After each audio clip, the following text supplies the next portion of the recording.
ಕರ್ನಾಟಕ ರಾಜ್ಯ ರೈತ ಸಂಘ ನಮ್ಮ ಶಶಿಕಾಂತ್ ಗುರೂಜಿಯವರ ನೇತೃತ್ವದಲ್ಲಿ ಸಾವಿರಾರು ಜನ ಈಗಾಗಲೇ ರೈತರ ಅಲ್ಲಿ ಆಗಮಿಸಿದರು. ರಾಜ್ಯ ಸರ್ಕಾರ ರೈತರ ಸಂಪೂರ್ಣ ಸಾಲ ಮನ್ನಾ ಮಾಡೋ ವಿಚಾರ ಇರ್ಬೋದು, ಹಾಲಿಗೆ ಒಂದು 100 ರೂಪಾಯಿ ದರ ಕೊಡೋದಿರ್ಬೋದು, ಹಗಲಿ 12 ತಾಸು ಕಡ್ಡಾಯವಾಗಿ ಕರೆಂಟನ್ನು ಕೊಡಬೇಕು. ನಮಗೆ ರಾತ್ರಿ ಹೊತ್ತು ನೀರು ಹಸೋಕ್ಕಾಗಂಗಿಲ್ಲ. ಅದರ ಸಂಬಂಧ ಕಡ್ಡಾಯವಾಗಿ 3 ಪೀಸ್ ವಿದ್ಯುತ್ ಕೊಡಬೇಕು, ರಾತ್ರಿ ಸಿಂಗಲ್ ಪೀಸ್ ಕೊಡಬೇಕು. ಮತ್ತು ಹಾಲಿಗೂ ಕೂಡ ಒಂದು 100 ರೂಪಾಯಿ ದರವನ್ನು ಕೇಳ್ತಾ ಇದ್ದೀವಿ. ಎಲ್ಲ ನೀರಾವರಿ ಯೋಜನೆಗಳನ್ನು ಜಾರಿಗೊಳಿಸ್ಬೇಕು. ರಾಜ್ಯದಲ್ಲಿ ಇರ್ತಕ್ಕಂಥ ಎಲ್ಲ ನೀರಾವರಿ 7-8 ವರ್ಷ 5 ವರ್ಷದಿಂದ ವಿಳಂಬ ಆಗ್ಯಾವು. ನೀರಾವರಿ ಯೋಜನೆಗಳನ್ನ ಜಾರಿಗೊಳಿಸಬೇಕು. ಮತ್ತು ಶುಗರ್ ಕಮಿಷನರ್ ಇಲಾಖೆ ಕೂಡ ಸದೃಢಗೊಳಿಸಬೇಕಾಗಿದೆ. ಇವತ್ತು ರಿಕವರಿ ಒಳಗೆ ಮೋಸ ಮಾಡತ್ತಾರೋ, ತೂಕದಾಗ ಮೋಸ ಮಾಡತ್ತಾರೋ, ಎಲ್ಲ ರೀತಿಯಿಂದ ರೈತರಿಗೆ ಸಂಪೂರ್ಣವಾಗಿ ಭಾಳಷ್ಟು ಸಂಕಷ್ಟದಾಗ ರೈತರದಾರ. ರೈತರಿಗೆ ಮೋಸ ಮಾಡಿ ಜಗತ್ತು ಬದುಕತ್ತೈತಿ. ಇನ್ನು ಮುಂದೆ ನಾವು ಬಿಡೋದಿಲ್ಲ. ರೈತರೆಲ್ಲ ಒಕ್ಕಟ್ಟಾಗತ್ತು. ಯಾಕಂದ್ರೆ ರೈತರಿಗೆ ಇನ್ನು ಮುಂದೆ ಮೋಸ ಆಗಕ್ಕೆ ಬಿಡೋದಿಲ್ಲ. ನಮಗೆ ಮೋಸ ಮಾಡಿ ನೀವು ಬದುಕೋದಲ್ಲ, ನಮ್ಮನ್ನು ರಕ್ಷಣೆ ಮಾಡ್ಬೇಕು. ನಾಡಿಗೆ ನಾವು ಅನ್ನ ಹಾಕ್ತಕ್ಕಂಥ ರೈತ ಇವತ್ತು ಬೀದಿಗೆ ಬರತ್ತಾನೋ, ಆತ್ಮಹತ್ಯೆ ಆಗತ್ತಾನಂದ್ರೆ ಈ ರಾಜ್ಯ ಸರ್ಕಾರ ಕೇಂದ್ರ ಸರ್ಕಾರ ಇದ್ದೇನು ಉಪಯೋಗ? ಈ ಕಾರ್ಯಾಂಗ ಮತ್ತು ಶಾಸಕಾಂಗ ನಮ್ಮ ರೈತರ ಪಾಲಿಗೆ ಸತ್ತಂಗ ಆಗೈತಿ. ಆ ಕಾರಣಕ್ಕಾಗಿ ಇವತ್ತು ಗಂಭೀರವಾಗಿ ರಾಜ್ಯದ ಮುಖ್ಯಮಂತ್ರಿ ನಮ್ಮ ವೇದಿಕೆಗೆ ಬಂದು ನಮ್ಮ ಸಮಸ್ಯೆಯನ್ನು ಬಗೆಹರಿಸಬೇಕಾದ್ರೆ ರಾಜ್ಯ ಸರ್ಕಾರಕ್ಕೆ ಒತ್ತಾಯ ಮಾಡ್ತಾ ಇದ್ದೀವಿ. ಕರ್ನಾಟಕ ರಾಜ್ಯ ರೈತ ಸಂಘಕ್ಕೆ ಹಸಿರು ಸೇನೆಗೆ ಜೈ ಜವಾನ್, ಜೈ ಜವಾನ್. ಬೇಕೇ ಬೇಕು, ಬೇಕೇ ಬೇಕು. ಏನು ಇವತ್ತು 11ನೇ ತಾರೀಕು ನಾವೇನಿಲ್ಲಿ ಪ್ರತಿಭಟನೆ ಇಟ್ಕೊಂಡಿದ್ವಿ ವಿಧಾನಸೌಧಕ್ಕೆ. ಏನು ಚಳಿಗಾಲ ಅಧಿವೇಶನ ಐತಿ. ಯಾಕಪ್ಪ ಅಂದ್ರೆ ರೈತರಿಗೆ ಕಬ್ಬಿನ ಬೆಲೆನೂ ಕೂಡ 3300 ನಾವು ಹೋರಾಟ ಮಾಡಿ ತೊಗೋಬೇಕಾದ್ರೆ ಗುರ್ಲಾಪುರ ಕ್ರಾಸ್ನಾಗ ಸಾಕಷ್ಟು ರೈತರೆಲ್ಲ ಹರಸಾಹಸ ಪಟ್ಟು ಸಾಕಷ್ಟು ಕಷ್ಟಪಟ್ಟು ತೊಗೊಂಡಿದ್ವಿ. ಈಗ ಮೆಕ್ಕೆಜೋಳ 1500 16 ರೂಪಾಯಿ ಕೊಡತ್ತಾರೆ. 4-4ರಿಂದ 5 ತಿಂಗಳು ಬೇಕು ಮೆಕ್ಕೆಜೋಳ ಬೆಳಿಬೇಕಾದ್ರೆ. ರೈತರಿಗೆ ಸಾಕಷ್ಟು ಕಷ್ಟ ಐತಿ. ನೀವು 5 ಕ್ವಿಂಟಲ ಈಗ 50 ಕ್ವಿಂಟಲ್ ಹೇಳತ್ತಿರತ್ತೆ. ಅದು ಅಲ್ಲ, ಒಂದು 100 ಕ್ವಿಂಟಲ್ ಆಗ್ಬೇಕು. 100 ಕ್ವಿಂಟಲ್ ರೇಟ ಪ್ರತಿ ಕ್ವಿಂಟಲ್ಗೆ 2400 ರೂಪಾಯಿ ಆಗ್ಬೇಕು. ಈಗಾಗಲೇ ನೀವು KB ಸಕ್ರಮಗಳನ್ನೆಲ್ಲ ಸ್ಕೀಮ್ಗಳು ಬಂದ್ ಮಾಡಿರಿ. ರೈತರು ಹೆಂಗೆ ಬದುಕಬೇಕು ನಾವು? ನೀವು ತತ್ಕ್ಷಣ ಏನು ಯೋಜನೆ ಅದಾವನ್ನ ಹೊಳ್ಳಿ ಚಾಲನೆ ಮಾಡ್ಬೇಕು. ಮತ್ತು ಹುಬ್ಬಳ್ಳಿ ಧಾರವಾಡದಾಗ ನಮ್ಮ ವಿದ್ಯಾರ್ಥಿಗಳು ಅವರು ರೈತರ ಮಕ್ಕಳದಾರ ವಯೋಮಿತಿಯನ್ನು ಹೆಚ್ಚಿಗೆ ಮಾಡೋದು ಹೇಳಿದ್ದೀವಿ. ಅದನ್ನು ಕೂಡ ನಾವು ಮಾಡ್ತಾ ಇಲ್ಲ. ಎಷ್ಟೊತ್ತು ಸಾಲಿ ಕಲಿಬೇಕು ಮಕ್ಕಳ? ನೀವಷ್ಟ ರಾಜಭಾರ ಮಾಡೋರನ್ನ ರೈತರು ನಾವೇನು ಉಳಿಬೇಕಾಗಿಲ್ಲ. ನಾವು ಹೇಳ್ತೀವಿ, ಸರ್ಕಾರಕ್ಕೆ ಎಚ್ಚರಿಕೆ ಕೊಡ್ತೀವಿ. ಈಗಾಗಲೇ ಮುಖ್ಯಮಂತ್ರಿ ಸಿದ್ದರಾಮಯ್ಯವ್ರದವರು ಇಡೀ ಸರ್ಕಾರ ಇಲ್ಲೇ ಐತೆ ನಮ್ಮ ಬೆಳಗಾವದಾಗ. ನೀವು ರೈತರಿಗೆ ತಕ್ಷಣ ಸ್ಪಂದಿಸ್ಬೇಕು. ಇಲ್ಲಿ ನಾವು ಹೋರಾಟ 2ರಿಂದ 3 ಲಕ್ಷ ಜನ ಕೂಡಿದ್ದೀವಿ. ನಾವು ಬರ್ತಾ ಇದ್ದಾರೆ ನಮ್ಮ ಜನ.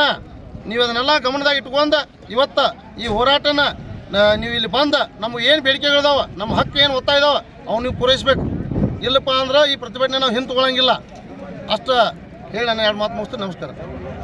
ಕರ್ನಾಟಕ ರಾಜ್ಯ ರೈತ ಸಂಘ ಹಾಗೂ ಹಸಿರು ಸೇನೆ ಇವತ್ತು ರಾಜ್ಯದ ಜಲವಂತ ಸಮಸ್ಯೆಗಳನ್ನ ಇಟ್ಕೊಂಡು ಇವತ್ತು ಬೆಳಗಾವಿಗೆ ನಾವು ರೈತರು ಬಂದದೆವು. ಸರ್ಕಾರ ಜನಪ್ರತಿನಿಧಿಗಳು ಇಲ್ಲಿ ಬರಬೇಕು.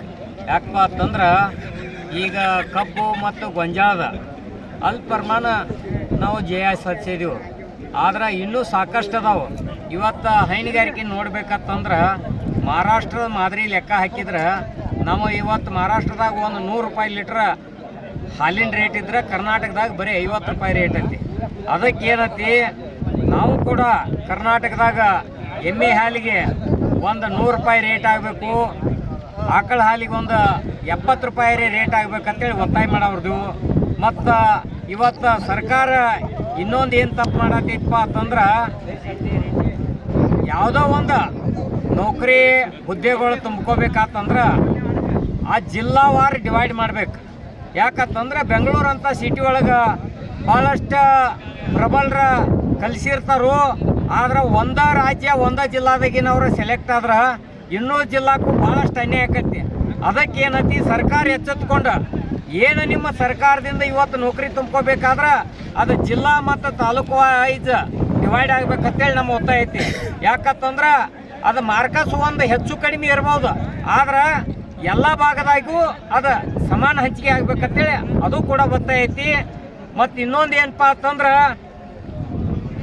ಭಾಳಷ್ಟು ಇವತ್ತು ಸಕ್ರಮಗಳು ಏನು ಮಾಡ್ರು, ಇವತ್ತು ಸಕ್ರಮ ಬಂದ್ ಮಾಡಿದಕ್ಕೆ ಒಂದು TC ಮಾಡ್ಕೋಬೇಕಾರೆ 3 ಲಕ್ಷ 4 ಲಕ್ಷ ರೊಕ್ಕ ತುಂಬುವಂಥದ್ದು ರೈತರ ಅಗತ್ಯ ಐತಿ. ಅದನ್ನು ಸಕ್ರಮ ಇವತ್ತು ಮತ್ತೆ ಸ್ಟಾರ್ಟ್ ಆಗ್ಬೇಕು. ಯಾಕಂದ್ರೆ ಸರ್ಕಾರ ಅದನ್ನು ಬಂದ್ ಇಟ್ಟಿದ್ದಕ್ಕಾಗಿ ರೈತರಿಗೆ ಭಾಳಷ್ಟು ತೊಂದರೆ ಆಗತೈತಿ. ಅದು ಅಕ್ರಮ ಸಕ್ರಮ ಚಾಲು ಆಗಬೇಕು. ಮತ್ತು ಹಲವಾರು ಸಮಸ್ಯೆಗೆ ಇಟ್ಕೊಂಡ್ಬಂದಿದ್ವಿ. ಸಂಬಂಧಪಟ್ಟ ಮಂತ್ರಿಗಳು ಬಂದು ಇಕ್ಕರಿಂದ ರೈತರ ಸಮಸ್ಯೆಗೆ ಆಲಿಸ್ಬೇಕಂತೇಳಿ ಒತ್ತಾಯ ಮಾಡ್ತೀವಿ.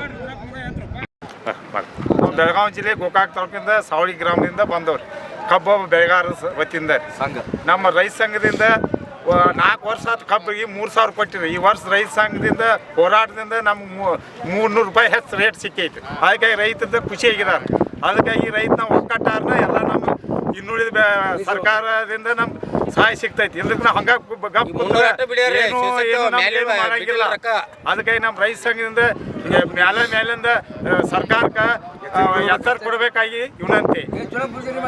ನಮ್ಮ ಬೆಳಗಾವಿ ಜಿಲ್ಲೆಯಿಂದ ರೈತರು ಗುರ್ಲಾಪುರ ಕ್ರಾಸಿಂದ ನಿರಂತರ ಒಂದು ವಾರದವರೆಗೆ ಹೋರಾಟ ನಡೆಸಿರು. ಅದಕ್ಕೆ ಸರ್ಕಾರ ಅಲ್ಲೇ ಬಂದು ಸ್ಪಂದನೆ ಕೊಟ್ಟು ಮನೆಗೆ ಸರ್ಕಾರ ಮನದು 300 ರೂಪಾಯಿ ಇದು ಕೊಟ್ಟು 3 ವರ್ಷ ಆಯ್ತು ಬರೀ 3,000 ರೂಪಾಯಿ ರೇಟ್ ಕೊಡ್ತಿತ್ತು. ಈ ವರ್ಷ ರೈತ ಸಂಘ ಇದರಿಂದ ಹೋರಾಟದಿಂದ 300 ರೂಪಾಯಿ ಹೆಚ್ಚು ಸಿಕ್ಕೈತಿ. ಚುನ್ನಪ್ಪ ಪೂಜಾರಿ ಶಶಿಕಾಂತ್ ಗುರೂಜಿ ಹೋರಾಟದಿಂದ ವರ್ಷದಂತೆ ಇದೇ ಹೋರಾಟದಿಂದ ಮುಂದೆ 200 ರೂಪಾಯಿ ನಮ್ಮ ರೈತರಿಗೆ ಹೆಚ್ಚು ರೇಟ್ ಸಿಗ್ತೈತ್ರಿ. ಇದು ಕಾಯಿಪಲ್ಲೆ ರೀ, ಸೋಯಾಬೀನ್ ಇವೆಲ್ಲದ್ರಿಂದ ರೈತರಿಂದ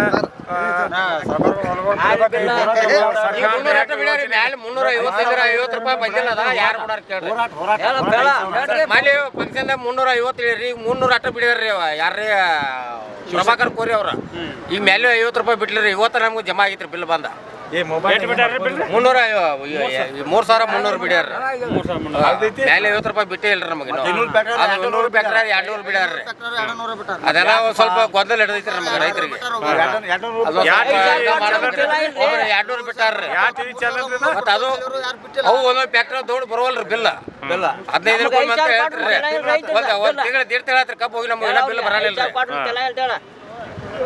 ಅದಕ್ಕೆ ಹೆಂಗ ಸ್ಪಂದನೆ ಮಾಡ್ತಾರೆ ನೋಡ್ರಿ. ಮೊದಲನೇದಾಗಿ ಈ ಅಧಿವೇಶನಕ್ಕೆ ಆಗಮಿಸಿದಂಥ ಎಲ್ಲ ರೈತ ಬಾಂಧವರಿಗೆ ನನ್ನ ನಮಸ್ಕಾರಗಳನ್ನು ತಿಳಿಸುತ್ತಾ, ಇವತ್ತು ರೈತರ ಸಾಕಷ್ಟು ಕಷ್ಟದಲ್ಲಿದ್ದಾರೆ. ಹಲವಾರು ಜ್ವಲಂತ ಸಮಸ್ಯೆಗಳು ರೈತರಿಗೆ ಒದಗಿ ಬಂದಿವೆ. ಅವುಗಳನ್ನು ಒಂದೊಂದಾಗಿ ಸರ್ಕಾರದ ಮುಂದೆ ನಮ್ಮ ಚುನಪ್ಪ ಪೂಜಾರಿ ಅವರ ರಾಜ್ಯಾಧ್ಯಕ್ಷರು ಅವರ ನೇತೃತ್ವದೊಳಗೆ ಇವತ್ತು ನಾವು ಎಲ್ಲ ಬೇಡಿಕೆಗಳನ್ನು ಅಧಿವೇಶನದಲ್ಲಿ ಮಾನ್ಯ ಮುಖ್ಯಮಂತ್ರಿ ಸಿದ್ದರಾಮಯ್ಯ ಅವರಿಗೆ ಅರ್ಪಿಸ್ತಾ ಇದ್ದೇವೆ. ಮತ್ತು ಅಷ್ಟೇ ಅಲ್ಲದೆ ಅದು ಇವತ್ತು ರಾಜ್ಯದಲ್ಲಿ ರೈತರು ಯಾವ ರೀತಿ ಸಂಕಷ್ಟದಲ್ಲಿದ್ದಾರೆ ಎಂಬುದನ್ನು ಮನವರಿಕೆ ಮಾಡಿಕೊಡಲು ನಾವೆಲ್ಲ ರೈತರು ಇಡೀ ಕರ್ನಾಟಕ ರಾಜ್ಯದ 31 ಜಿಲ್ಲೆಗಳಿಂದ ಎಲ್ಲರೂ ರೈತ ಬಾಂಧವರು ಆಗಮಿಸುತ್ತಿದ್ದಾರೆ. ಇಷ್ಟು ಹೇಳಿ ನನ್ನ 2 ಮಾತುಗಳನ್ನು ಮುಗಿಸ್ತೇನೆ. ನಾವು ಬೈಲೊಂಗಲ ಘಟಕ ಹಸಿರು ಸೇನೆ ಜ್ಞಾನನಗರ ಗ್ರಾಮದ ಎಲ್ಲ ರೈತರ ಬಾಂಧವರು ಇಲ್ಲಿ ಆಗಮಿಸಿದ್ದೇವೆ. ನನ್ನ ಹೆಸರು ಯಲ್ಲಪ್ಪ ಎನ್ಗಿ, ರೈತ ದುರಿನವರು. ನಮಸ್ಕಾರ. ಇವತ್ತು ಮಾಧ್ಯಮದವ್ರ ಮೂಲಕ ಸರ್ಕಾರಕ್ಕೆ ಏನು ಎಚ್ಚರಿಕೆ ಕೊಡತ್ತೀವಪ್ಪ ಅಂದ್ರೆ, ಇವತ್ತು ಕರೆಂಟಿನ ವಿಷಯ ಇರಲಿ, ಇವತ್ತು ಆಲ್ಮಟ್ಟೆ ಎತ್ತರ ಮಾಡೋದಿರಲಿ, ಇವತ್ತು ವಿಜಯಪುರ ಜಿಲ್ಲೆಯಲ್ಲಿ KRB ಸಮಸ್ಯೆ ಇರಲಿ, ಇವತ್ತು ಗಂಭೀರವಾಗಿ ಸರ್ಕಾರ ಅದಕ್ಕೆ ಎಚ್ಚೆತ್ತು ಇವತ್ತು 24 ಸಂಪೂರ್ಣವಾಗಿ ಮುಗಿಸಿ ಬಿಜಾಪುರ ಜಿಲ್ಲೆ ಸಂಪೂರ್ಣ ನೀರಾವರಿಯನ್ನಾಗಿ ಮಾಡಬೇಕು. ಹೆಸರಿಗೆ ಮಾತ್ರ ಇವರು ಕೆನಾಲ್ಗಳನ್ನ ಮಾಡ್ಯಾರ. ಇವತ್ತು ಅದಕ್ಕೆ ಸಂಪೂರ್ಣವಾಗಿ ಆ ರೈತರಿಗೇನು ಘೋಷಣೆ ಮಾಡ್ಯಾರ 40 ಲಕ್ಷ 35 ಲಕ್ಷ ಅವ್ರಿಗೆ ಜಲ್ದಿ ಪರಿಹಾರ ಕೊಟ್ಟ 24 ನೀರು ನಿಂದಿರ್ಸಿದ್ರಂದ್ರೆ ಕಳ್ಕೊಂಡಂಥ ರೈತರಿಗೂ ಕೂಡ ನ್ಯಾಯ ಸಿಗ್ತತಿ. ಮತ್ತು ಆ ಮ್ಯಾಗ ಏನು ಜಮೀನು ಮಡ್ಡಿ ಜಮೀನ್ದವ್ರು ಅವರು ಸಹಿತ ಉದ್ಧಾರ ಆಕ್ಕಾರ. ಮತ್ತು KRB ಏನು ಮುಂದುವರ್ಸೋದು ಹೊಂಟಾರಲ್ಲ, ಒಂದು KRB ಅಂತೇಳಿ ಮತ್ತೊಂದು 2 KRB ಜಾಗ ತೊಗೊಳಕತ್ತಾರ. ನೀವು ಒಂದು ತೊಗೊಂಡಿದ್ದಂಥ ಜಾಗನೇ ಮೊದಲ ರೈತರಿಗೆ ಪರಿಹಾರ ಕೊಟ್ಟ ಅಲ್ಲಿದ್ದಂಥದ್ದು ಅಭಿವೃದ್ಧಿನ ಮಾಡಬೇಕು. ಬಟ್ ಕೇಸಿನ ಸುಮ್ಮನೆ ಜಮೀನಿಗೆ ಖರೀದಿ ಹೆಸರಿನಾಗ ಇದನ್ನು ರಾಜಕೀಯನ ಮಾಡ್ಕೊತ ಹೋಗ್ಬಾರ್ದು ಅಂತೇಳಿ ಸರ್ಕಾರಕ್ಕೆ ಎಚ್ಚರಿಕೆ ಕೊಡಾತ್ತೇವು. ಮತ್ತು ರೈತರ ಸಂಪೂರ್ಣ ಸಾಲ ಮನ್ನಾ ಆಗಬೇಕು. ನಮ್ಮ ರೈತರದು ಬೆಳೆ ಪರಿಹಾರ ಕೊಟ್ಟರು ಅದು ಯಾರಿಗೆ ಏನು ಮುಟ್ಲಿಲ್ಲ. 2,000 1,500 ಇದೇನಿದೆ ಭಿಕ್ಷೆ ಕೊಟ್ಟಂಗೆ ಮಾಡಿದರು. ಇದು ಸಹಿತ ಸರ್ಕಾರಕ್ಕೆ ಶೋಭೆ ತರೋದಲ್ಲ. ಅದಕ್ಕಾಗಿ ರೈತರು ಸಂಪೂರ್ಣವಾಗಿ ಸಾಲ ಮನ್ನಾ ಆಗ್ಬೇಕಂತ ಬೇಡಿಕೆ ಇತ್ತು ನಮ್ಮದು. ಇವತ್ತು ನಮ್ಮ ಬಿಜಾಪುರ ಜಿಲ್ಲೆಯಲ್ಲಿ ಸಾಕಷ್ಟು ಮಳೆ ಆದ ಕಾರಣ, ಭೀಮಾ ನದಿ ಹೊಕ್ಕ ಕಾರಣ ಇವತ್ತು ಎಲ್ಲ ಬೆಳೆ ನಾಶ ಆಗಿ ಹೋಗ್ಯಾವ ನಮ್ಮ. ಇವತ್ತು ಆ ರೈತರಿಗೆ ಏನಪ್ಪ ಪರಿಹಾರ ಹೆಸರಿನಾಗ 1500 2000 ಕೊಟ್ಟಿದ್ದು ಭಾಳ ಒಂದು ದ್ರೋಹ ಮಾಡಿದಂಥದ್ದು ಸರ್ಕಾರ ಇದು. ಅದಕ್ಕಾಗಿ ಸರ್ಕಾರ ಖಂಡಿಸ್ತೇವೆ. ಇವತ್ತಿನ ಒಳಗಾಗಿ ಇವಕ್ಕೆಲ್ಲ ನಮ್ಮ ರಾಜ್ಯಾಧ್ಯಕ್ಷರಾದಂಥ ಚುನ್ನಪ್ಪನ ಪೂಜಾರಿ ಅವ್ರು ಏನು ಒಂದು ಹೋರಾಟನ ಕರೆದಾರ, ಅದಕ್ಕೆ ಸರ್ಕಾರ ಬೆಲೆ ಕೊಟ್ಟ ಆ ಬೇಡಿಕೆಗಳನ್ನ ಈಡೇರಿಸಲಿಲ್ಲ ಅಂದ್ರೆ ನಾಳೆ ದಿನಾನೋ ಇವತ್ತು ಅಧಿವೇಶನ ಮುತ್ತಿಗೆ ಹಾಕುವಂಥ ಕಾರ್ಯಕ್ರಮ ಸಹಿತ ನಾವು ಮಾಡೋಕ್ಕೆ ರೈತರ ಮುಂದಾಗ್ತೇವೆ ಅಂತೇಳಿ. ನಮಸ್ಕಾರ. ಬೆಳಗಾವಿ ಜಿಲ್ಲೆ ಚಿಕ್ಕೋಡಿ ತಾಲೂಕಿನ ಬಂಬಲವಾಡ ಗ್ರಾಮದಿಂದ ಬಂದಿದ್ದೇವೆ. ಕರಗಾಂವ್ ಏತ ನೀರಾವರಿ ಹೋರಾಟಕ್ಕಾಗಿ ಬಂದಿದ್ದೇವೆ. ಕರಗಾಂವ್ ಏತ ನೀರಾವರಿ ಇವತ್ತು ಬಗೆಹರಿದಾನೆ ಏನು ಮಾಡ್ತೀವಿ? ನೆಕ್ಸ್ಟ್ ಯಾವ ಥರ ನೀವು ಪ್ಲ್ಯಾನ್ ಮಾಡ್ಕೊತೀರಾ? ಚಿಕ್ಕೋಡಿ ಬಂದ್ ಮಾಡ್ತೀವಿ. ಚಿಕ್ಕೋಡಿ ಪೋದು ಬಂದ್ ಮಾಡ್ತೀವಿ. ಓಕೆ. ಎಷ್ಟು ಜನ ಸೇರಿರ್ತಾ ಇದ್ದೀರಾ? 300 ಜನ ಬಂಬಲವಾಡದಿಂದ ಬಂದಿದ್ದೀವಿ. ಇಲ್ಲಿ ಟೋಟಲಾಗಿ ಎಷ್ಟು ಜನ ಸೇರ್ತವ್ರೆ? ಇಲ್ಲಿ ಒಂದು 20,000 ಜನ. 20,000 ಜನ. ಧನ್ಯವಾದ. ಮಾತಾಡಿ ಸರ್. ಇವತ್ತು ಬಂದಿರೋ ಉದ್ದೇಶ?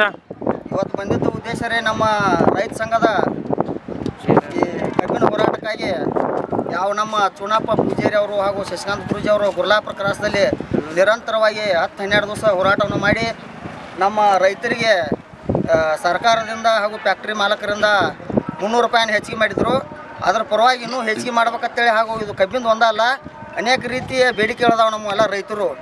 ಅದರ ಪರವಾಗಿ ನಮ್ಮ ಗುರೂಜಿ ಅವರು ಮತ್ತು ನಮ್ಮ ಚುನಪ್ಪ ಪೂಜಾರಿ ಅವ್ರ ನೇತೃತ್ವದಲ್ಲಿ ಇವತ್ತು ಬೆಳಗಾವಿಗೆ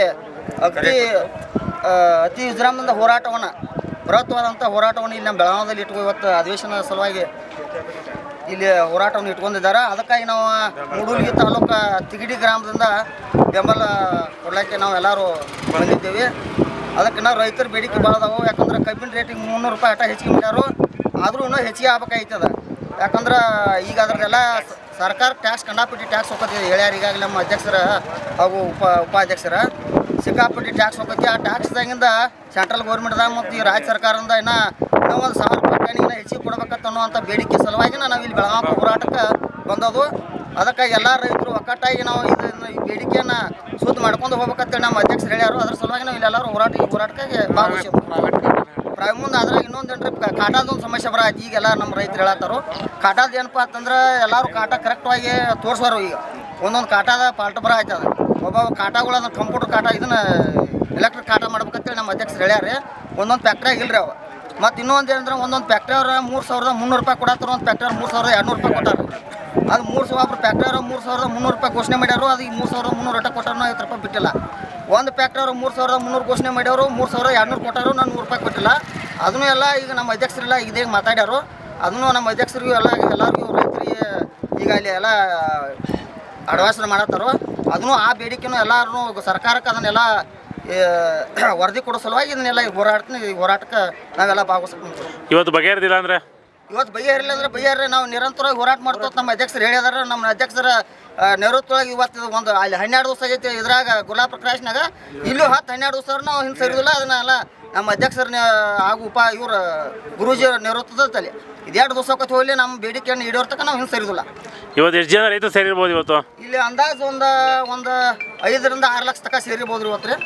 ಇವತ್ತೈತಿ, ಮುಂದೆ ನಾಳೆ ಬರೋ ನಿರೀಕ್ಷೆ ಐತಿ. ಇವತ್ತಿನ ಬರೋಣ ಈಗ ಬರತ್ತಾರ ಜನ ಎಲ್ಲ. ಈಗ ಬರತೈತಿ ದೂರಿಂದ ಈ ಕಡೆ ಎಲ್ಲ ನಮ್ಮ ಕಲ್ಯಾಣ ಕರ್ನಾಟಕದ ಜನ ಎಲ್ಲ ಕಡೆ ಎಲ್ಲ ಬರತ್ತೈತಿ. ಅದೆಲ್ಲ ನಮ್ಮ ಇಡೀ ಬೆಳಗಾವಿ ಡಿಸ್ಟಿಕ್ ಆಯ್ತು, ಮುಂದೆ ಈ ಕಡೆ ಬಾಗಲಕೋಟೆ ಡಿಸ್ಟಿಕ್, ಗುಲ್ಬರ್ಗ, ರಾಯಚೂರು, ಈ ಕಡೆ ಎಲ್ಲ ಕಡೆ ಆಲ್ ಕರ್ನಾಟಕ ಜನ ಎಲ್ಲ ಇಲ್ಲಿ ಬಂದು ಸೇರಿದಾರ. ನಮ್ಮ ಗುರೂಜಿ ಅವರು ಚುನಪ್ಪ ಪೂಜಾರಿ ಅವ್ರ ನೇತೃತ್ವದಲ್ಲಿ ಈ ಹೋರಾಟವನ್ನು ನಡೀತಾ ಇರ್ತದೆ ಬೆಳಗಾವಿ. ಗೊತ್ತೇ ರೀ, ಮಹಾರಾಷ್ಟ್ರದವ್ರ 3,600 ಕೊಡಕದಾರ. ಇವ್ರಿಗೆ ಏನಾಗೈತಿ ಇನ್ನೊಂದು ನೋಡ್ರಿ, ಇಲ್ಲಿ ನಮ್ಮ ರೈತರು ಒಬ್ರು ಹೇಳತ್ತಾರ್ರಿ. ಇಲ್ಲಿ ನಮ್ಮ ಇಲ್ಲಿ ಬೆಳಗಾವಿ ಜಿಲ್ಲಾ ನೆರೆ ರಾಜ್ಯದ ಮಹಾರಾಷ್ಟ್ರದವ್ರು 3,001 ಟನ್ಗೆ 600 ರೂಪಾಯಿ ಕೊಡತ್ತಾರತ್ತ. ಇಲ್ಲಿ ನಮ್ಗೆ ಕರ್ನಾಟಕ ಫ್ಯಾಕ್ಟ್ರಿ ಅವ್ರು ಏನು ಮಾಡತ್ತಾರಂದ್ರೆ ಇವ್ರು 3,300 ರೂಪಾಯಿ ಕೊಡಕ್ಕೆ ಹೇಳತ್ತಾರ ಇವ್ರು. ಯಾಕಂದ್ರೆ ಇಲ್ಲೇ ಮಹಾರಾಷ್ಟ್ರದ ಪಕ್ಕದ ಮಹಾರಾಷ್ಟ್ರದವ್ರು 3,000 ಕೊಡ್ತಾರೆ. ಕಬ್ಬು ಅವ್ರದ್ದು ರಿಕ್ವೈರ್ ಎಷ್ಟು ಐತಿ, ಅವ್ರಕ್ಕಿಂತ ಹೆಚ್ಚಿಂದ ಐತಿ. ನಮ್ಮ ರಿಕ್ವೈರ್ ಹೆಚ್ಚು ಬರ್ತಾವೆ ನಮ್ಮ ಕಬ್ಬು. ಅಂತ ಹೆಚ್ಚು ರಿಕ್ವೈರ್ ಇದ್ರು ಸಹಿತ ನಮ್ಗೆ 3,300 ರೂಪಾಯಿ ಕೊಡಕ್ಕೆ ಫ್ಯಾಕ್ಟ್ರಿ ಅವ್ರು ನಮ್ಗೆ ಇದನ್ನು ಮಾಡತ್ತಾರೆ, ಐಡಿಯಾ ಮಾಡತ್ತಾರೆ. ಅದಕ್ಕೆ ಅದು ಆಗೋ ಸಂಬಂಧಕ್ಕಾಗಿ ಇಲ್ಲೆಲ್ಲ ನಡೆದೈತಿ ರೀ ಹೋರಾಟ. ಅದಕ್ಕೆ ಈ ಹೋರಾಟ ಸಕ್ಸಸ್ ಆಗೋತಕ್ಕ ನಾವು ಏನು ಸರಿಯಾಗಿ ಬರೋದಿಲ್ಲ. ನಮ್ಮ ಅಧ್ಯಕ್ಷರ ಚುನಪ್ಪ ಪೂಜಾರಿ ಅವರು ಮುಂದೆ ಶಶಿಕಾಂತ್ ಗುರೂಜಿ ಅವರ ನೇತೃತ್ವ ಈ ಹೋರಾಟನ ಒಟ್ಟು ನಿರಂತರವಾಗಿ ಈ ಹೋರಾಟನ ಒಂದಲ್ಲ ಕಬ್ಬಿಂದ ಒಂದಲ್ಲ ಗೊಂಜಾಳ ಆಯ್ತು, ಮೆಕ್ಕೆಜೋಳ ಆಯ್ತು, ಅನೇಕ ರೀತಿ ಹೋರಾಟಗಳದಾವ, ಅನೇಕ ರೀತಿ ಬೇಡಿಕೆಗಳದಾವು. ಮುಂದೆ ರೈತರಿಗೆ ಒಂದು ಕರೆಂಟ್ ಸಮಸ್ಯೆ ಆಯ್ತು. ಯಾಕಂದ್ರೆ 12 ತಾಸು ಕರೆಂಟ್ ಕೊಡಬೇಕು ಈಗ ಅದು 7 ತಾಸು ಕೊಡತ್ತಾರೆ, ಅದು ನೈಟ್ ಕೊಡತ್ತಾರೆ. ರೈತರು ಭಾಳ ತ್ರಾಸಾಗತ್ತಲ್ಲ, ಅದಕ್ಕೆ ಅವ್ನು ಹಗಲಿ ಕೊಡ್ಬೇಕಂತೇಳಿ ಮುಂದೆ ಸಿಂಗಲ್ ಪೀಸ್ ಬಂದ್ ಮಾಡ್ಯಾರ. ಈಗ ಸಿಂಗಲ್ ಪೀಸ್ ಕೊಡ್ಬೇಕಂತೇಳಿ ನಮ್ಮ ಅಧ್ಯಕ್ಷರು ಹೇಳ್ಯಾರ. ಈಗ ಆ ಪ್ರಕಾರ ನಮ್ಮ ಬೇಡಿಕೆಗಳನ್ನ ಎಲ್ಲ ಈಡೇರಿಸೋ ತನಕ ನಾವು ಈ ಹೋರಾಟನ ಹಿಂತಕ್ಕೋದಿಲ್ಲ. ಹಂಗೆ ಒಂದು ಚಾನಲ್ ಇದೆ ಒಂದು ಕರ್ನಾಟಕ ರಾಜ್ಯ ರೈತ ಸಂಘ ಹಾಗೂ ಹಸಿರು ಸೇನೆಯ ಹುಕ್ಕೇರಿ ತಾಲೂಕಿನ ನಮ್ಮ ಹುಣಕೆರೆ ಗ್ರಾಮದಿಂದ ಬಂದಿದ್ದೇವೆ. ಈ ಒಂದು ಚಳಿಗಾಲದ ಅಧಿವೇಶನದಲ್ಲಿ ನಮ್ಮ ರೈತರ ನೂರಾರು ಜ್ವಲಂತ ಸಮಸ್ಯೆಗಳನ್ನು ಸರ್ಕಾರಕ್ಕೆ ಮನವರಿಕೆ ಮಾಡಲು ನಾವು ಈ ಹೋರಾಟವನ್ನು ಹಮ್ಮಿಕೊಂಡಿದ್ದೇವೆ. ನಮ್ಮ ರಾಜ್ಯಾಧ್ಯಕ್ಷರಾದಂಥ ಚುನ್ನಪ್ಪ ಪೂಜಾರಿ ಅವರು ಹಾಗೂ ನಮ್ಮ ಗೌರವಾಧ್ಯಕ್ಷರಾದಂಥ ಶಶಿಕಾಂತ್ ಗುರೂಜಿಯವರ ನೇತೃತ್ವದಲ್ಲಿ ಈ ಒಂದು ಹೋರಾಟ ಪ್ರಾರಂಭ ಮಾಡಿದ್ದೇವೆ. ಈ ಹೋರಾಟ ರೈತರ ಹಕ್ಕಿಗಾಗಿ, ನಮ್ಮ ಹಕ್ಕಿಗಾಗಿ ಹಾಗೂ ನಮ್ಮ ಬೆಳೆದಂಥ ಬೆಳೆಗೆ ವೈಜ್ಞಾನಿಕ ಬೆಲೆ, ಬೆಂಬಲ ಬೆಲೆ ಘೋಷಣೆ ಮಾಡಬೇಕು ಸರ್ಕಾರ. ಹಾಗೂ ರೈತರಿಗೆ ನಿರಂತರ ಹಗಲು 12 ತಾಸು ವಿದ್ಯುತ್ ಕೊಡಬೇಕು. ಈಗ ಹಲವಾರು ಸಮಸ್ಯೆಗಳನ್ನು ಹಿಡಿದುಕೊಂಡು ನಾವು ಇಲ್ಲಿ ಹೋರಾಟ ಮಾಡಿದ್ದೇವೆ. ನಾವು ಹುಕ್ಕೇರಿ ತಾಲೂಕಿಂದ ಶಿವಮೊಗ್ಗ ಜಿಲ್ಲಾ. ಹೆಸರು ಹೇಳ್ಬಿಡಿ, ನಿಮ್ಮ ಹೆಸರು? ನನ್ನ ಹೆಸರು ನಾಗರಾಜ್, ಶಿವಮೊಗ್ಗ ಜಿಲ್ಲಾ ಘಟಕದಿಂದ ಬಂದಿದ್ದೇವೆ, ಸಾಗರ ತಾಲೂಕು. ಸರ್ಕಾರಕ್ಕೆ ನಮ್ಮ ಮನವಿ ಏನಂದರೆ, ಕಬ್ಬು ಬೆಳೆಗಾರರ ಸಮಸ್ಯೆ, ಅವರು ಬಾಕಿ ಬಿಲ್ ಪಾವತಿ ಮತ್ತು ಅರಣ್ಯ ಭೂಮಿ ಏನು ಅರಣ್ಯ ಕಾಯ್ದೆ ಇದು ಮಾಡಿದ್ದಾರೆ ಅದರದ್ದು, ಆಮೇಲೆ ಬಗರುಕುಂ ಸಾಗುವಳಿ ಚೀಟಿ ಅದರದ್ದೊಂದು ಸಮಸ್ಯೆ ಇದೆ ನಮ್ಮ ಭಾಗದಲ್ಲಿ. ಸಾಗರ ತಾಲೂಕು ಶಿವಮೊಗ್ಗ ಜಿಲ್ಲೆಯಲ್ಲಿ ಸಿಕ್ಕಾಪಟ್ಟೆ ಇದೆ. ಆಮೇಲೆ ರೈತರನ್ನ ಒಕ್ಕಲೆಬ್ಬಿಸ್ತಾ ಇದ್ದಾರೆ, ಅದನ್ನು ತಡಿಬೇಕು. ಆಮೇಲೆ ಶರಾವತಿ ಪಂಪ್ ಸ್ಟೋರೇಜು ಅವೈಜ್ಞಾನಿಕವಾಗಿ ಅದು ಪಶ್ಚಿಮ ಘಟ್ಟ ವಲಯದಲ್ಲಿ ಬರುತ್ತೆ. ಆಮೇಲೆ ಯುನೆಸ್ಕೋ ಹೆರಿಟೇಜ್ ಸಂಸ್ಥೆಯಿಂದ ಮತ್ತು ಅದಕ್ಕೆ ಅನುದಾನವೂ ಬರ್ತಾ ಇದೆ ಸರ್ಕಾರಕ್ಕೆ. ಆಮೇಲೆ ಅವರಲ್ಲಿ ನಾವು ಅದನ್ನು ಸಂರಕ್ಷಣೆ ಮಾಡಿದ್ದೀವಿ. ಅಲ್ಲಿ ಹಲವಾರು ವನ್ಯ ವೈವಿಧ್ಯತೆಯ ಪ್ರಾಣಿಗಳಿದ್ದಾವೆ, ಸಸ್ಯಗಳಿದ್ದಾವೆ, ಔಷಧೀಯ ಗುಣಗಳ ಸಸ್ಯಗಳಿದ್ದಾವೆ. ಆದರೆ ಇವರು ಕಮಿಷನ್ ಆಸೆಯ ಲಾಭಕ್ಕೋಸ್ಕರ ಪಂಪ್ ಸ್ಟೋರೇಜ್ ಮಾಡ್ತೀವಿ ಅಂತ ಹೊರಟು ಅಲ್ಲಿ ಅದನ್ನು ನಾವು ಮಾಡೇ ಮಾಡ್ತೀವಿ ಅಂತ ಹೇಳಿದರೆ, ನಮ್ಮ ಸಂಘಟನೆಯಿಂದ ಅದು ಸಾಗರದಲ್ಲಿ 15 ದಿನಗಳ ನಿರಂತರ ಪ್ರತಿಭಟನೆ ಮಾಡಿ ಈಗ ಅದು ಒಂದು ಚರ್ಚೆಯ ಹಂತದಲ್ಲಿದೆ. ಅದು ನಿಲ್ಲವರೆಗೂ ನಾವು ಬಿಡೋದಿಲ್ಲ. ಆಮೇಲೆ ರಾಜ್ಯದ ಎಲ್ಲ ರೈತರ ಸಮಸ್ಯೆಗಳ ಬಗ್ಗೆನೂ ಇವತ್ತು ಶಿವಾನಂದ ಪಾಟೀಲ್ ಅವರಿಗೆ ಮನವಿಯನ್ನು ಕೊಟ್ಟಿದ್ದೇವೆ. ಅದು ಬಗೆಹರಿಯೋ ತನಕ ನಾವು ಬಿಡಲ್ಲ. ಅದು ಇವತ್ತಿನ ಚರ್ಚೆಯಲ್ಲಿ ಹೋಗಿದ್ದಾರೆ. ಅದರ ಚರ್ಚೆ ಆಗಿ ಅದರ ಮುಂದಿನ ಸಾರಾಂಶ ಏನು ಬರುತ್ತೆ ಅದರ ಮೇಲೆ ನಮ್ಮ ರಾಜ್ಯಾಧ್ಯಕ್ಷರು ಚುನ್ನಪ್ಪ ಪೂಜಾರಿ ಅವರ ನೇತೃತ್ವದಲ್ಲಿ ನಾವು ಮುಂದಿನ ನಿರ್ಣಯ ಕೈಗೊಳ್ತೇವೆ. ಇದು ಇವತ್ತಿಗೆ ಬಗೆಹರಿದವರು ಉಗ್ರ ಹೋರಾಟಕ್ಕೂ ಎಲ್ಲ ರೈತರು ಸಿದ್ಧರಿದ್ದರು, ಬದ್ಧರಿದ್ದಾರೆ. ಸರ್ಕಾರ ನಮ್ಮ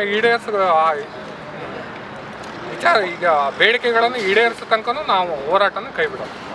ಕರ್ನಾಟಕ ರಾಜ್ಯ ರೈತ ಸಂಘಕ್ಕೆ, ಕರ್ನಾಟಕ ರಾಜ್ಯದ ರೈತ ಸಂಘಕ್ಕೆ, ಚನ್ನಪ್ಪಣ್ಣ ಪೂಜಾರಿ ಅವರಿಗೆ, ಚನ್ನಪ್ಪಣ್ಣ ಪೂಜಾರಿ ಅವರಿಗೆ, ಶಶಿಕಾಂತ್ ಗುರೂಜಿ ಅವರಿಗೆ, ಶಶಿಕಾಂತ್ ಗುರೂಜಿ ಅವರಿಗೆ. ಹಲೋ, ನಮಸ್ಕಾರ. ನಾನು ಶಿವಮೊಗ್ಗ ಜಿಲ್ಲೆ ಸಾಗರ ತಾಲೂಕಿಂದ ಬಂದಿದ್ದೀವಿ. ನಮ್ಮಲ್ಲಿ ಸಾಗರ ತಾಲೂಕಲ್ಲಿ ಅನೇಕ ರೈತ ಜ್ವಲಂತ ಸಮಸ್ಯೆಗಳು ನಾವು ಎದುರಿಸ್ತಿದ್ದೀವಿ. ಅದರಲ್ಲಿ ಬಗರುಕುಂ ಇರ್ಬೋದು, ಅರಣ್ಯ ಇರ್ಬೋದು, ಹಾಗೆ ಶರಾವತಿ ಮುಳುಗಡೆ ಸಂತ್ರಸ್ತರ ಒಂದು ಹೋರಾಟ ಇನ್ನೂ ಕೂಡ ನಮ್ಮ ತಾಲೂಕಿನಲ್ಲಿ ನಡೀತಾ ಇದೆ. ಆದರೆ ಇಲ್ಲಿವರೆಗೂ ಕೂಡ ನಮಗೆ ಶರಾವತಿ ಸಂತ್ರಸ್ತರಿಗೆ ಯಾವುದೇ ನ್ಯಾಯ ಕೂಡ ಸಿಕ್ಕಿಲ್ಲ. ನಮ್ಮ ಸಂಘಟನೆ ಇದೆ, ನಮ್ಮ ಜಿಲ್ಲಾಧ್ಯಕ್ಷರಾದಂತಹ ಚುನ್ನಪ್ಪ ಸರ್ ನೇತೃತ್ವದಲ್ಲಿ ತುಂಬ ಹೋರಾಟಗಳನ್ನು ಕೂಡ ನಮ್ಮ ಸಾಗರ ತಾಲೂಕಿನಲ್ಲಿ ಮಾಡಿದ್ದೀವಿ. ಆದರೂ ಕೂಡ ಯಾವುದೇ ರೀತಿಯ ಒಂದು ನಮಗೆ ಇಲ್ಲಿವರೆಗೂ ಕೂಡ ಒಂದು ನ್ಯಾಯ ಸಿಕ್ಕಲಿಲ್ಲ. ಹಾಗಾಗಿ ಅನೇಕ ಹಲವು ವಿದ್ಯುತ್ ಸಮಸ್ಯೆ ಇರ್ಬೋದು, ನಮಗೆ ಕರೆಕ್ಟಾಗಿ 3 ಫೇಸ್ ಕೂಡ ನಮಗೆ ಸಿಗ್ತಾ ಇಲ್ಲ. 12 ಗಂಟೆ ನಾವು ಕೇಳ್ತಾ ಇದ್ದೀವಿ, ಆದರೆ 6 ಗಂಟೆ ಕೊಟ್ಟರೂ ಕೂಡ ಅದನ್ನು ಒಂದು 10-15 ಸರಿ ನಮಗೆ ಕರೆಂಟನ್ನು ತೆಗಿತಾ ಇದ್ದಾರೆ. ಹಾಗಾಗಿ ನಮಗೆ ವಿದ್ಯುತ್ತನ್ನು ಕೂಡ ನೀವು 12 ಗಂಟೆ ಕೊಡಲೇಬೇಕು ಅನ್ನೋ ಒಂದು ಹಕ್ಕು ಒತ್ತಾಯವನ್ನು ಕೂಡ ಮಾಡಿದ್ದೀವಿ. ಹಾಗೆ ಕಬ್ಬು ಬೆಳೆಗಾರರ ಸಮಸ್ಯೆಗಳನ್ನು ಕೂಡ ಇವತ್ತು ಕಬ್ಬು ಬೆಳೆಗಾರರ ಸಮಸ್ಯೆ ಕೂಡ ತುಂಬ ಇದೆ. ಅದರ ಬಗ್ಗೆಯೂ ಕೂಡ ಇವತ್ತು ನಮ್ಮ ಸಚಿವರಾದಂತಹ ಶಿವಾನಂದ ನಾಯ್ಕ ಪಾಟೀಲ್ ಅವರು ಬಂದಿದ್ದರು. ಅವರ ಹಲವಾರು ವಿಷಯಗಳನ್ನು ಅವರ ಗಮನಕ್ಕೆ ತಂದು ಇವತ್ತು ನಮ್ಮ ರಾಜ್ಯಾಧ್ಯಕ್ಷರಾದಂತಹ ಚುನ್ನಪ್ಪ ಸರ್ ಹಾಗೂ ಮತ್ತು ಅವರ ತಂಡವನ್ನು ಈಗಾಗಲೇ ಮುಖ್ಯಮಂತ್ರಿ ಅವರ ನೇತೃತ್ವದಲ್ಲಿ ಸಭೆಗಾಗಿ ವಿಧಾನಸೌಧದತ್ತ ಕರೆದುಕೊಂಡು ಹೋಗಿದ್ದಾರೆ. ಅಲ್ಲಿ ನೋಡಬೇಕು ಯಾವ ಥರ ಚರ್ಚೆ ಆಗುತ್ತೆ ಎಂಬುದನ್ನು ನೋಡಿ ಈ ಎಲ್ಲ ನಮ್ಮ ಏನು ವಿಷಯಗಳಿದ್ದಾವೆ ಅವೆಲ್ಲ ವಿಷಯಗಳು ಬಗೆಹರಿಬೇಕು. ಬಗೆಹರಿಯದೇ ಇದ್ದರೆ ನಮ್ಮ ರಾಜ್ಯ ನಾಯಕರು ಹಾಗೂ ಜಿಲ್ಲಾ ನಾಯಕರು ಮತ್ತು ನಮ್ಮ ಸಂಘಟನೆಯ ಸದಸ್ಯರುಗಳು ಮುಂದಿನ ಯಾವ ರೀತಿಯ ನಿರ್ಧಾರವನ್ನು ತಗೊಳ್ತಾರೋ ಅದ್ರ ಮೇಲೆ ನಾವು ಕಾದು ನೋಡಿ ಅದರ ಮೇಲೆ ಅವರ ನಿರ್ಧಾರದ ಮೇಲೆ ನಾವು ಮುಂದಿನ ನಡೆಯನ್ನು ಅನುಸರಿಸ್ತೀವಿ ಅಂತ ತಮ್ಮ ಮೂಲಕ ಹೇಳ್ತಾ ಇದ್ದೀವಿ. ನಮ್ಮದು ಶಿವಮೊಗ್ಗ ಜಿಲ್ಲೆ ಸಾಗರ ತಾಲೂಕಿಂದ ಇವತ್ತು ಈ ಬೆಳಗಾವಿಗೆ ಚಳಿಗಾಲದ ಅಧಿವೇಶನದಲ್ಲಿ ಇವತ್ತು ಅಧಿವೇಶನಕ್ಕಾಗಿ ಬಂದಿದ್ದೀವಿ. ಹಾಗೂ ಹಲವಾರು ರೈತರ ಒಂದು ಜ್ವಲಂತ ಸಮಸ್ಯೆಗಳನ್ನು ಇಟ್ಕೊಂಡು ಇವತ್ತು ನಾವು ಇಲ್ಲಿ ಬೆಳಗಾವಿಗೆ ಬಂದಿದ್ದೀವಿ. ಹಾಗೆ ನಮ್ಮ ಈ ಶಿವಮೊಗ್ಗ ಡಿಸ್ಟಿಕ್ಕಿಂದ ಅಲ್ಲಿ ಇರೋಂಥ ರೈತರ ಸಮಸ್ಯೆಗಳಂತಂದರೆ ಒಂದು ಬಗರುಕುಮ್ಮು ಜಮೀನಿನ ಬಗ್ಗೆ ಹೋರಾಟಗಳಾಗಿರ್ಬೋದು, ಅಥವಾ ವಿದ್ಯುತ್ ಬಗ್ಗೆ ಆಗಿರ್ಬೋದು, ಅಥವಾ ಬೇರೆ ಇನ್ನೂ ಅನೇಕ ಸಮಸ್ಯೆಗಳನ್ನು ಹೊತ್ಕೊಂಡು ಬಂದಿದ್ದೀವಿ.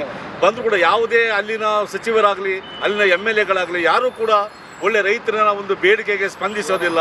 ಹಾಗಾಗಿ ಇವತ್ತಿನ ದಿನ ಇಲ್ಲಿಗೆ ಬಂದು ನಮಗೆ ಆಯಾ ಒಂದು ಇಲಾಖೆಗೆ ಸಂಬಂಧಪಟ್ಟ ಮಿನಿಸ್ಟ್ರಿಗಳನ್ನು ಇಲ್ಲಿಗೆ ಕರೆಸ್ಬೇಕನ್ನೋ ಒಂದು ನಮ್ಮ ನಿರ್ಧಾರ ಇತ್ತು. ಆದರೆ ಇಲ್ಲಿನ ಒಂದು ರೈತರ ಒಂದು ಬೇಡಿಕೆಗಳನ್ನು ಈಡೇರಿಸಬೇಕಾಗಿತ್ತು ಬಂದವರು. ಅದೇ ಯಾವುದೋ ಒಬ್ಬ ಸಕ್ಕರೆ ಸಚಿವರಾಗಿರ್ತಕ್ಕಂಥ ಶಿವಾನಂದ ಪಾಟೀಲ್ ಅವರು ಬಂದು ಎಲ್ಲ ಬೇಡಿಕೆಗಳನ್ನು ಹೊತ್ಕೊಂಡು ವಿಧಾನಸೌಧಕ್ಕೆ ನಮ್ಮ ನಾಯಕರುಗಳನ್ನು ಕರ್ಕೊಂಡು ಹೋಗಿದ್ದಾರೆ. ಅಲ್ಲಿ ಮುಖ್ಯಮಂತ್ರಿಗಳ ಒಂದು ಉಪಸ್ಥಿತಿಯಲ್ಲಿ ಇವತ್ತು ಅಲ್ಲಿ ಚರ್ಚೆ ಆಗ್ತಾ ಇದೆ. ಈಗ ಅಲ್ಲಿಂದ ಬಂದ ತಕ್ಷಣ ಅಲ್ಲಿ ಏನು ವಿಚಾರಗಳನ್ನು ನಮಗೆ ನಮ್ಮ ನಾಯಕರುಗಳು ಹೇಳ್ತಾರೆ, ಅದು ಹೇಳಿದ ಮೇಲೆ ಮುಂದೆ ನಾವು ಇಲ್ಲಿ ಮತ್ತೆ ಇಲ್ಲಿ ವಿಧಾನಸೌಧ ಚಲೋ ಕಾರ್ಯಕ್ರಮವನ್ನು ಹಮ್ಮಿಕೊಳ್ಳೋದು ಅಥವಾ ಮುಖ್ಯಮಂತ್ರಿಗಳು ನಮಗೆ ಯಾವ ಭರವಸೆಗಳನ್ನು ಕೊಡ್ತಾರೆ ಅಂತ ನಾವು ಕಾದು ನೋಡಬೇಕಾಗಿದೆ. ಧನ್ಯವಾದಗಳು. ನೆಕ್ಸ್ಟ್